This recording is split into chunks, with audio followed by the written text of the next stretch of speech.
Hello Internet, I'm Zahn, and welcome to another Let's Play series. As you can see from the title screen here, the game I'm going to be playing through in this session is Bloodstained, Ritual of the Night. Now this game has had a pretty interesting development. This is a game that was funded on Kickstarter, and the actual campaign for Bloodstained was a few years ago, several years ago maybe at this point. The Kickstarter campaign was started by a Japanese developer named Iga, and he's noteworthy because he worked on some of the old school Castlevanias.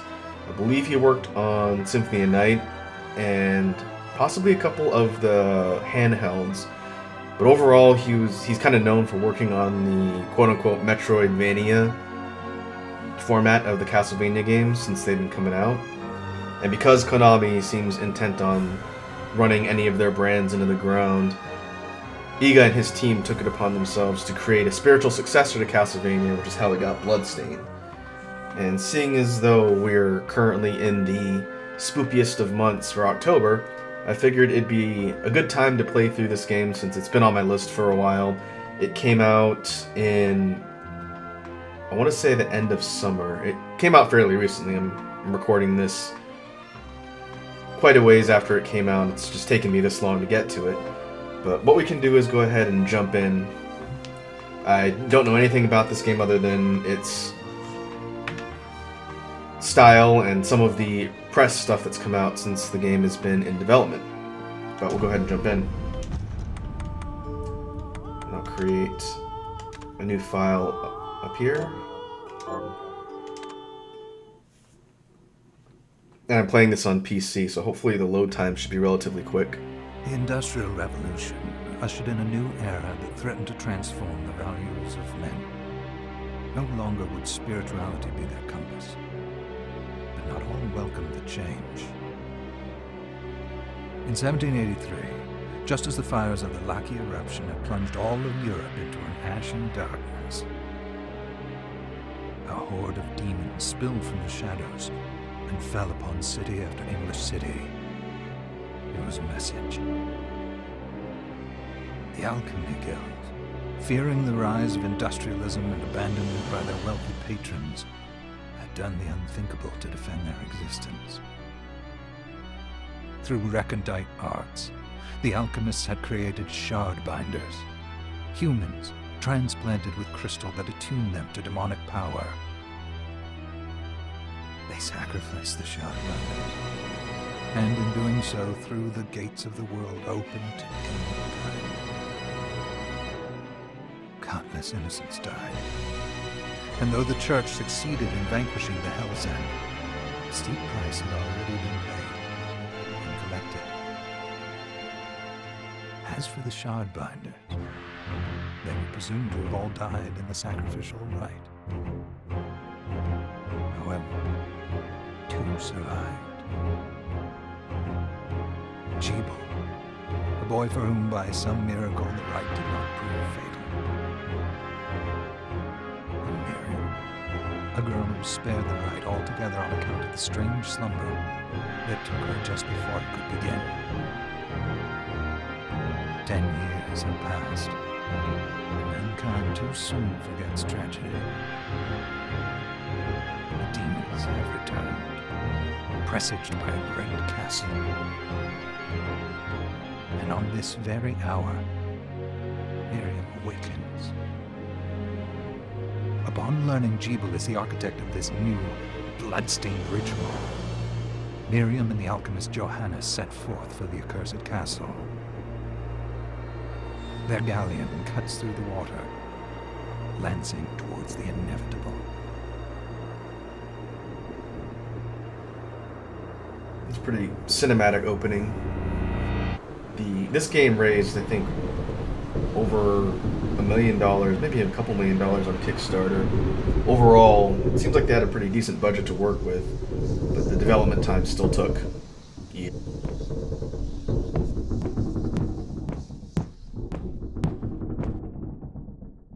Johannes, are you certain it was... It was Jeeble's doing, Miriam. No mistake. It's so hard to believe. I wouldn't even be alive if not for him. He's a good soul. I know how you feel. But the facts are apparent, and the hell he endured 10 years ago would break the best of souls. Miriam, I want you to know that I'm sorry. What my brothers subjected you to, there's no forgiving it. It was their transgression, not yours. You always took care of us. Obviously, not enough. Well, let it go, Johannes. We need to focus on the task ahead. If Gebel is responsible for the summoning, then I have to stop him. I gave him my word. I ought to do it. He was my best friend. But I'm the only one who can. The shard experiments prepared me for combat. Let them amount to something. 10 whole years. What put me in that sleep? I wish I had the answer. All I know is the spell that stopped time for you was advanced, arcane. But by observing the ebb of the magic's hold on you, I was able to predict exactly when you would wake up. Oh, I see. We'll make landfall soon. You should get ready. I had the chest there packed with essential equipment. Now would be a good time to put it on. Since this game apparently has voice-acted cutscenes, what I'll do whenever the characters are talking is I'll just be quiet and let the dialogue play out. As we're dropped into the game proper, this is sort of the tutorial section. This game is a 2D side-scrolling Metroidvania-ish type game. Again, very, very reminiscent of Castlevania. Our main character, Miriam, here, she has basic movement with the directional controls. If I hit square, she has an attack. Currently she is got kicks. X jumps. Triangle, circle don't do anything yet. If I hit L1, here she has a back hop. I guess we'll find out if this has invincibility frames on it for dodging. And she can duck. And other than that, the controls are pretty straightforward. And before we move on to the... Oh, and here's the whole concept of breaking nearby objects to collect things, just like Castlevania. Before we get to the next part of the game, one thing I want to call out in this first part of the recording session, for those watching this on YouTube, you'll have seen in the opening title cards and the thumbnails for these videos, the avatar art for this series was done by an artist I know online. Her name is Yumi. I met her on the Brave Frontier subreddit. She's done a lot of fan art for Brave Frontier and the Fire Emblem series, and I commissioned her to do the title card art for this Let's Play. And what she ended up doing for the commission is she drew this character Miriam, or at least the outfit for her, using my cartoon avatar that you see in most of my thumbnails. What she basically did was use that avatar reference to make a female version of my character with Miriam's outfit. And she did a really good job. So what I'll do in the video descriptions for this series is I will link her Twitter information. I encourage you to look up her work. She's pretty talented. But we'll go ahead and move on. Johannes said, open the chest.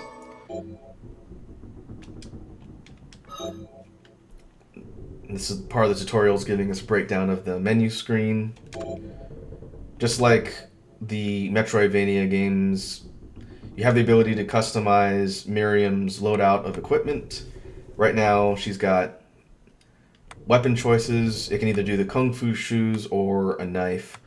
We'll put the shoes on, and we'll keep her kick-based moveset for now. The headgear she's got are these horns. We have body armor and accessories, and she has a scarf slot too, which is kind of interesting. And then we can sort of move her avatar art around to look at the equipment. I'm assuming some of the equipment will actually change her model, but I guess we'll see. The art style that they went with for Bloodstained is sort of a 3D cel-shaded rendering style. These aren't sprites per se, but overall it looks pretty good. As we proceed, one thing I'll probably talk about is the development in this game and things related to the graphics and presentation. But it's kind of a semi-Victorian era attire that the characters seem to be wearing. Miriam's outfit is kind of asymmetrical. She's got a sleeve and this sort of sash thing on her shoulder, and the other side is a shoulder or arm sleeve with a metallic bracer-like gauntlet. Kind of interesting concept. Reminds me a little bit of the old Castlevania art from back in the day. Good. You're prepared. The next order of business is to... I'll take care of it. Alright, now we've got an enemy. Using the boots, we will kick every enemy to death. Shard, a crystallized form of demon power. It cannot be handled by an ordinary human being. Conjure Shard, press Y or on my controller, I think that's triangle, to trigger a projectile magic, consumes MP. Cerulean Splash, launch a bouncing ball of water at enemies. Was that a shard? I'd forgotten the way it felt. Like uninvited claws scraping across my bones. The demon's power was transmuted into that shard, which forcibly bonded to the crystal embedded in your body. The strength you gain from it is undeniable, but eventually, the crystal will devour you. I thought the procedure you discovered halted the corruption. It did, but that doesn't guarantee you'll be safe if you start absorbing shards in massive quantities. I know my body's limits better than anyone, and I'm going to need all the power I can get. If I run into trouble, you can help me. You've done it before. You'll do it again. Thanks for giving me a choice in the matter. Well, I won't let you down. Just promise you won't push your...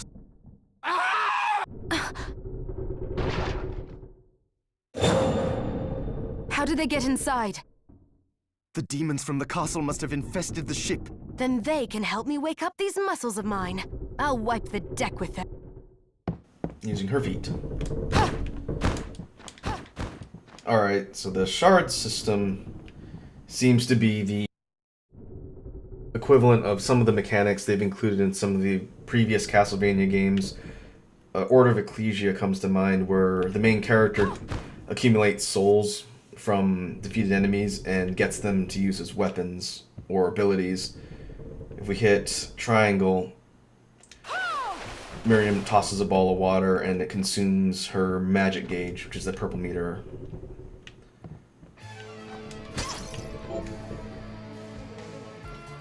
Mana roses are power-up drops that refill magic.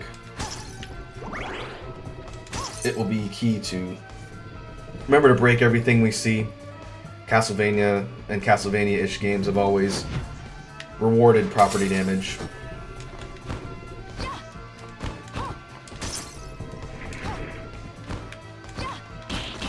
Mortes. I'll be interested to see the different enemy types they designed for this particular game and how that sort of fits in with the Castlevania aesthetic. As the prompt said, we can tap A to use short hops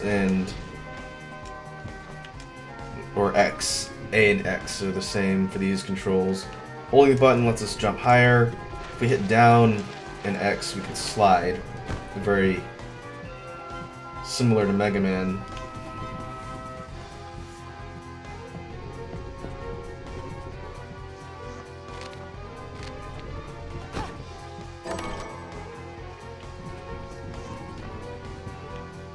What did we pick up? Potion? This device responds to magic. Maybe I just need to hold my hand up to it. Tilt right stick? Oh, that's interesting. If we hit the right stick, we can direct her hand and point it in different directions.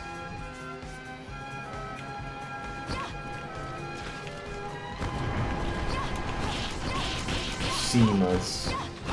These sort of kraken-looking monsters.